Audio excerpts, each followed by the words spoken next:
हरे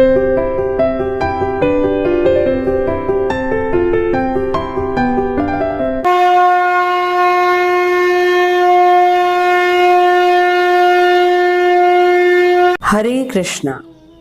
ओम अज्ञान तिमिरांधस्य ज्ञानांजन शलाकया चक्षुरुन्मिलितं येन तस्मै श्री गुरुवे नमः। श्री चैतन्य मनोभीष्टं स्थापितं येन भूतले सुवयं रूपं कदा मह्यं ददाति स्वपदान्तिकम्। मैं घोर अज्ञान के अंधकार में उत्पन्न हुआ था और मेरे गुरु ने अपने ज्ञान रूपी प्रकाश से मेरी आंखें खोल दी। मैं उन गुरु को सादर दंडवत प्रणाम करती हूँ। जगत गुरु श्रील प्रभुपाद की जय, अनंत कोटि वैष्णवों की जय। Hare Krishna. Hare Krishna. Bhagavad Gita as it is, chapter number 2, श्लोक नंबर 70। जगत गुरु श्रील प्रभुपाद की जय, अनंत कोटि वैष्णवों की जय। पिछले श्लोक में हमने ये देखा कि भगवान अर्जुन को 2 श्रेणी के बुद्धिमान व्यक्तियों के विषय में बता रहे थे।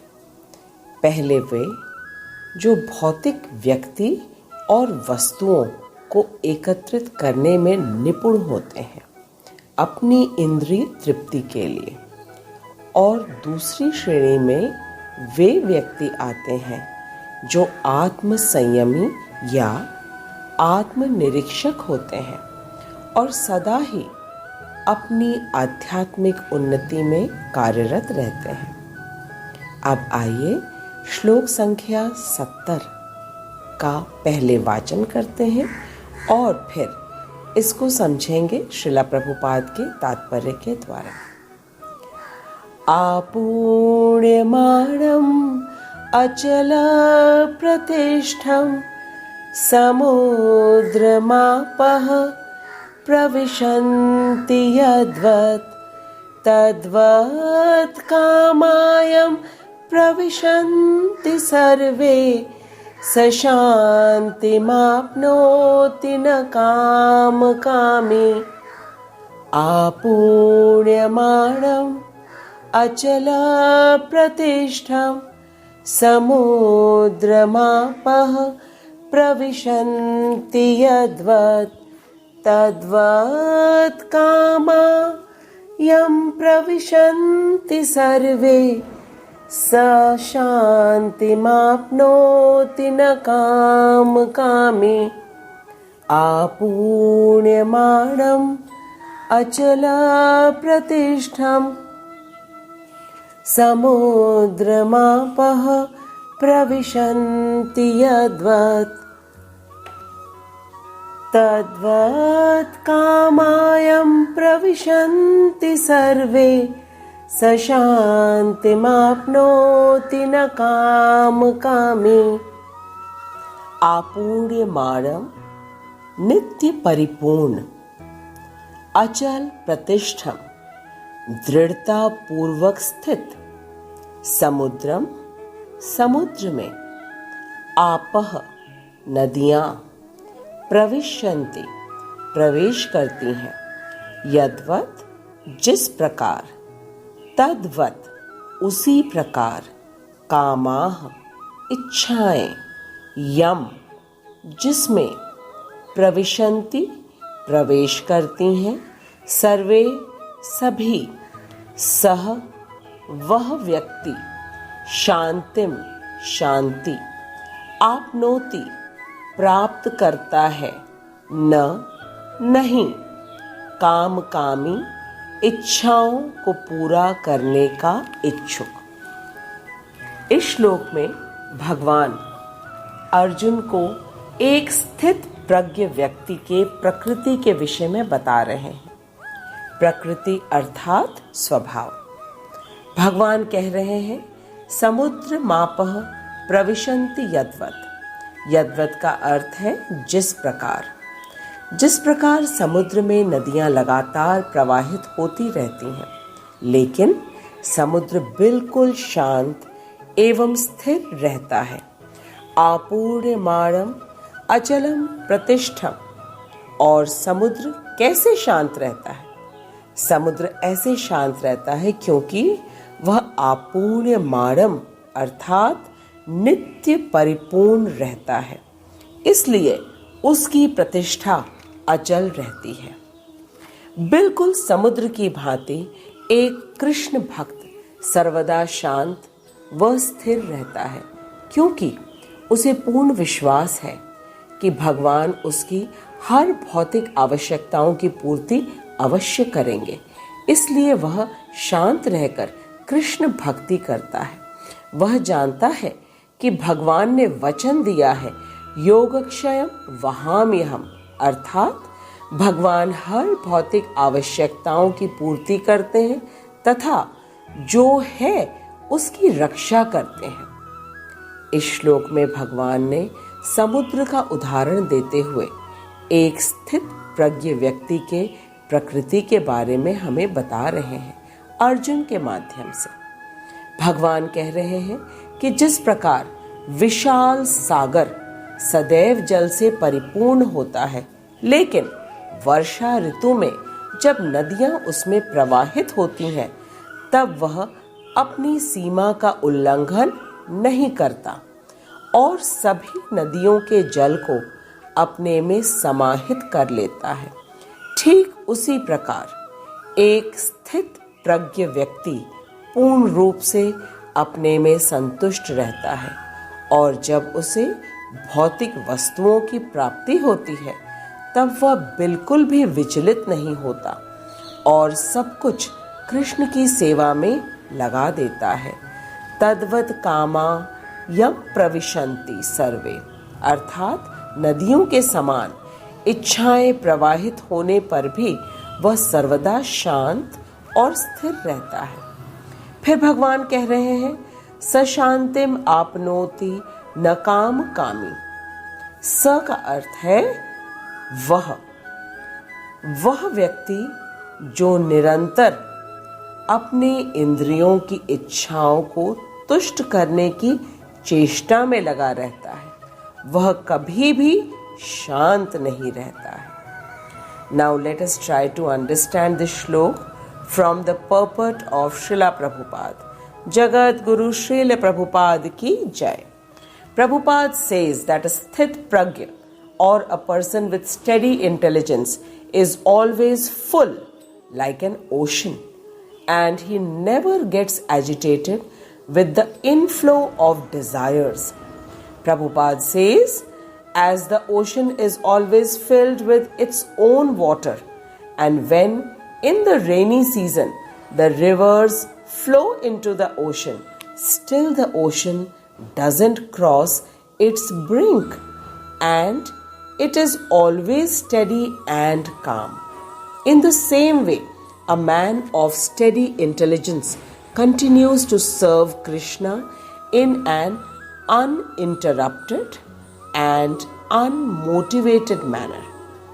Now let's understand what is uninterrupted and unmotivated service to Krishna with the example of Yudhishthir Maharaj. Yudhishthir Maharaj organized a Rajasuya Yagya where all the kings of the entire universe had to come and serve. The main aim of Rajasuya Yagya was to worship Krishna in the beginning of the Yagya, in the presence of all the kings. And second reason was to show everyone that a Krishna devotee can never be destroyed. Duryodhan tried to destroy Yudhishthir Maharaj and all his brothers, but he couldn't. This was the second aim of Yudhishthir Maharaj, to show it to the entire world. Other than these two reasons, Yudhishthir Maharaj did not have any other desire to show his name and fame or to show his pomp and show. So, when Yudhishthir Maharaj got all the wealth of all the kings, he used it in the service of Lord Krishna. This is known as uninterrupted and unmotivated service. Yudhishthir Maharaj never tried to satisfy his senses with all the wealth that he got from all the kings. We have one more beautiful example of a Sthit Pragya person who used everything in the service of Krishna.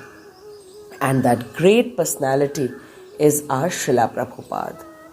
Srila Prabhupada got unlimited wealth and land from all corners of the world, but never got slightest agitated because he used all the wealth in making 108 Radha Krishna temples all over the world, and these temples are the most gorgeous temples.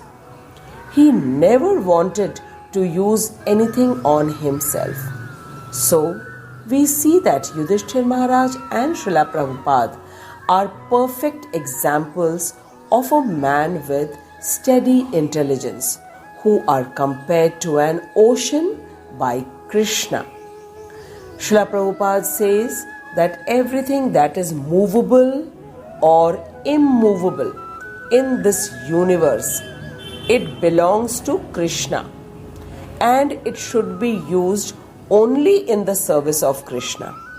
In Ishopanishad, it is stated in the very beginning, Isha Vasyam Idam Sarvam Yat Kinch Jagatyam Jagat. It means everything in this entire universe, whether it is movable or immovable, it belongs to only Krishna. And a Krishna devotee uses everything to glorify Krishna. And this is the proof of a Krishna conscious person. So it's very clear with the analogy of ocean that the ocean is always filled with its own water and never makes any efforts to make the river water inflow into it. And when the river water flows, the ocean neither uses the water to make itself full, nor does it crosses the brink, which means the ocean remains still and calm. Prabhupada explains that till the time we will have the material body, the senses will be always in need of gratification. Gratification meaning satisfaction. And we can never fulfill our all the desires with our imperfect senses. So it is better not to try to satisfy our wishes. Rather, if we serve Krishna, then automatically we become completely satisfied, because Krishna is Poon Satchit Anand. Only Krishna is complete and permanent, and rest everything is temporary and impermanent.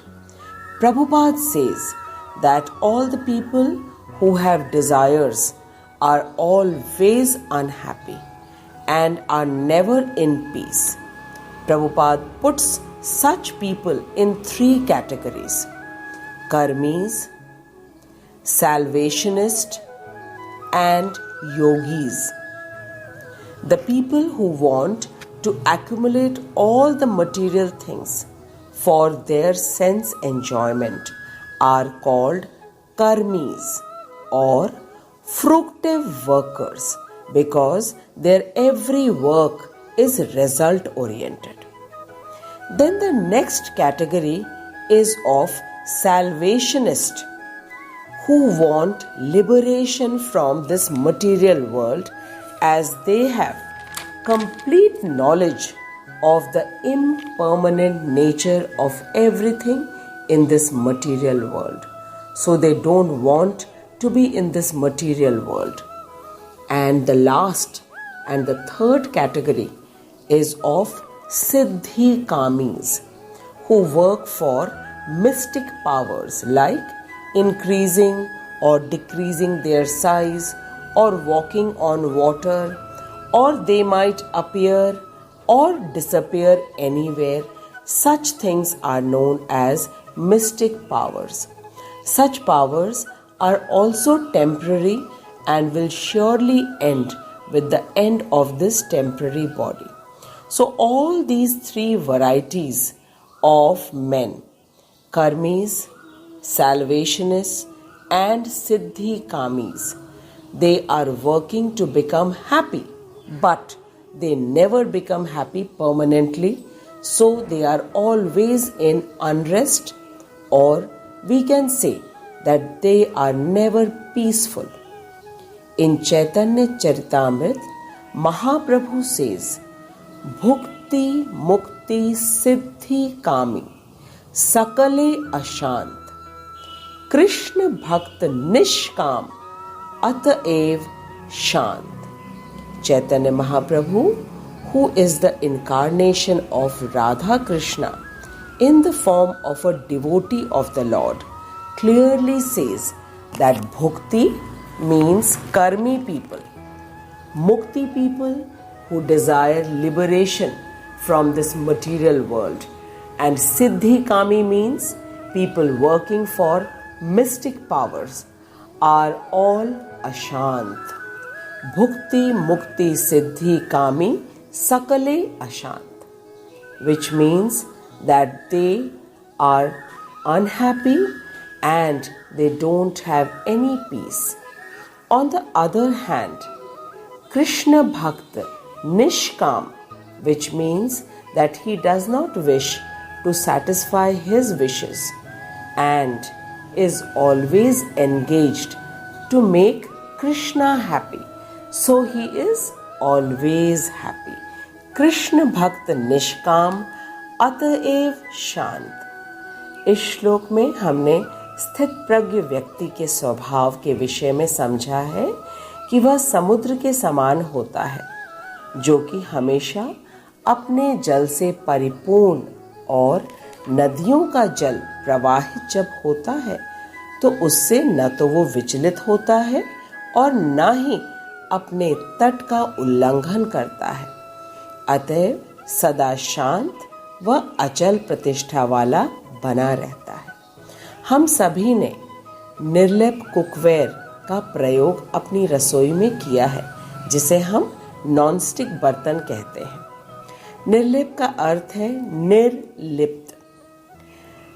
तो निर्लेप के पात्र में, जब हम nonstick के पात्र में खाना पकाते हैं तो उस पात्र में कोई भी प्रभाव नहीं पड़ता है, क्योंकि वो नॉनस्टिक है, अर्थात पात्र में बिल्कुल भी नहीं चिपकता है।